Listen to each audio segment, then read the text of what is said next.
인자무적이란 말이 있다. 어진 사람은 적이 없다라는 뜻인데 요즘은 아닌 것 같다.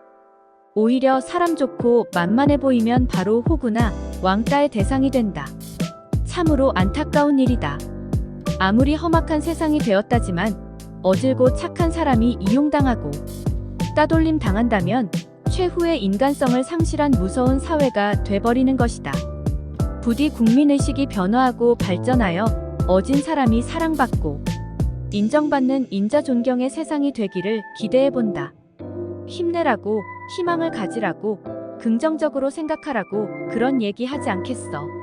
마음껏 비통해하고 서러워하고 한탄하고 절망하고 후회해. 너는 약하디 약한 일개 인간에 불과하니까. 다만 한 가지만은 알아주었으면 좋겠어. 너를 이 세상에 보내신, 너를 보호하시는 신이 항상 너를 위해 일하고 계시다는 것을. 사랑의 반대는 미움이 아니라 무관심이라는 말이 있다. 하지만 미움이라는 게 그 얼마나 극심한 고통이란 걸 알게 되면 차라리 무관심이 더 낫다는 생각이 든다.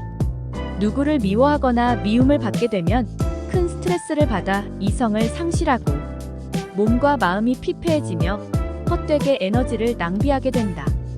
미워하는 관계를 만들지 말자. 그리고 사람들과 갈등이 생길 때 죄송합니다, 미안합니다, 잘못했습니다, 용서해 주십시오 하며 좋게 넘어가자. 그래도 미움의 감정이 안 가신다면 미운 사람과 거리를 두자. 미운 사람이 있는 곳에는 가지도 말고 전화도 하지 말고 말도 섞지 말자.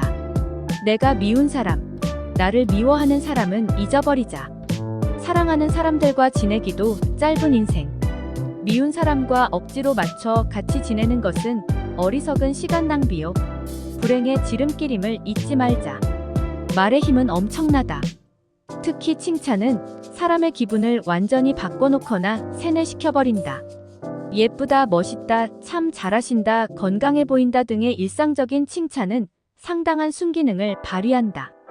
하지만 아직 자아가 덜 성숙된 중고생들에게 재능이 엄청 뛰어나다 등의 칭찬은 비록 객관적으로 그러할지라도 순진한 학생에게는 실제 자신이 굉장히 뛰어나고 훌륭한 사람인 줄 알고 우월감이나 교만에 빠지게 하는 경우가 많다.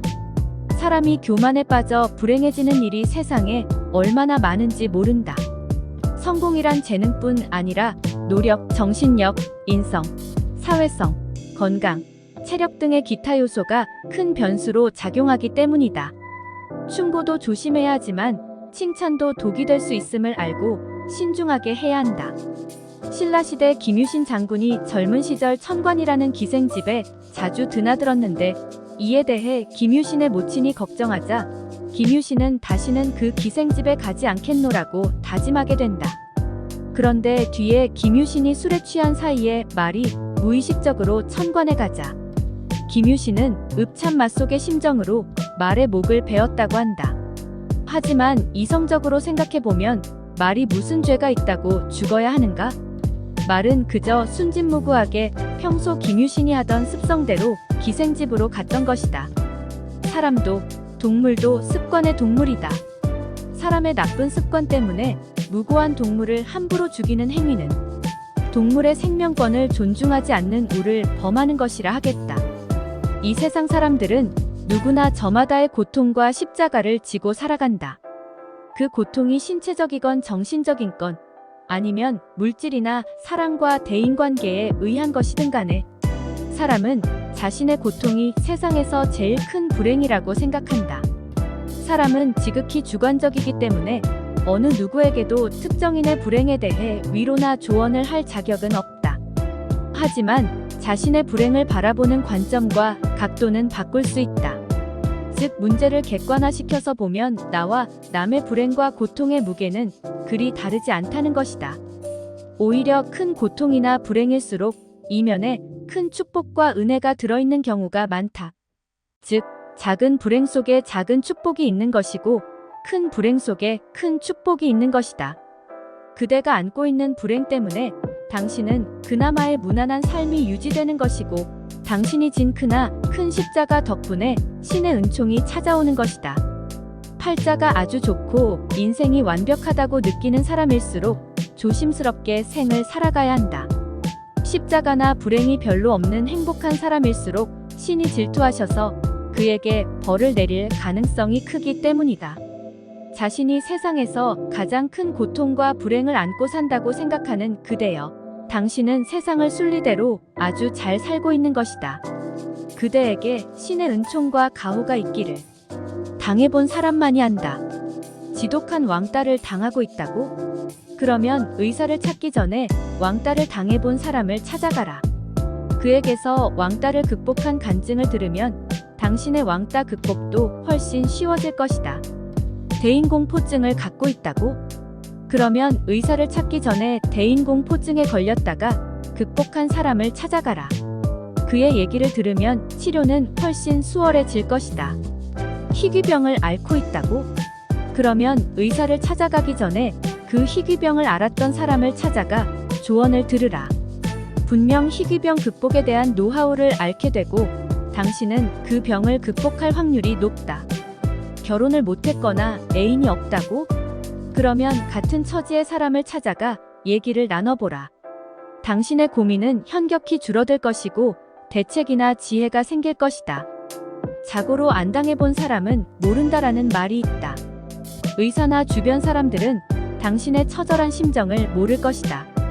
같은 처지에 놓였거나 당해본 사람만이 당신의 문제 해결의 비책을 알려줄 것이다. 오늘도 나만 왜 이럴까 하고 고민하고 있는 당신. 부디 현명한 방법으로 비법을 찾기를. 인생은 자전거 타기다. 자전거를 처음 배울 때 넘어지고 일어나고 때론 상처가 나기도 하고 한다. 중요한 것은 자전거는 정지하면 쓰러진다는 것이다. 우리 인생도 그렇다. 우리는 태어나서 죽을 때까지 일이나 무언가를 계속 해야 한다는 것이다. 만약 일하기를 중단하고 계속 쉬기만 한다면 자전거가 주행하다 정지하면 넘어지는 것처럼 인생도 위험에 빠질 수 있다. 인생이라는 자전거는 계속 달려야 한다. 그러면 당신의 심신은 활력을 찾아 건강해지고 진정 살아있는 느낌이 들 것이다. 우리의 인생길, 어떤 분야에서 일하든 간에 페달을 멈추지 말자. 당신의 꿈과 목표를 향해, 행복을 향해 계속 페달을 밟는 당신에게서 진정한 바른 삶의 자세가 느껴진다. 인생이라는 자전거는 멈추면 안 돼. 달리는 것이 인생 자전거의 존재 이유기 때문에 부력으로 떠오르자. 부력의 사전적 의미는 물체가 물이나 공기 중에서 뜰 수 있게 해주는 힘을 말한다. 물을 세상에 비교한다면 시련과 환란 혹은 불행은 나를 가라앉게 하는 중력에 해당하고 이를 극복하는 힘은 나를 다시 세상으로 떠오르게 하는 부력을 의미한다고 할 수 있다. 세상에서 가라앉아보지 못한 레디메이드 인생은 사람들에게 큰 감동을 주지 못한다. 반면 세상의 바닥까지 가라앉았다가 부력의 힘으로 다시 세상으로 올라온 인생은 세상 사람들에게 큰 감동을 준다. 세상의 밑바닥까지 내려가 불행하고 소외되고 병든 사람들을 만나고 바다처럼 모든 것을 받아들이는 포용력을 갖춘 사람은 세상에서 두려울 게 없다. 불행을 겪어본 사람만이 힘들고 어렵게 사는 사람들의 심정을 헤아릴 수 있다. 자이든 타이든 간에 바닥을 쳐본 사람이라야 인격의 성숙함을 지닐 수 있다. 세상에서 가라앉는다고 절망하지 말라.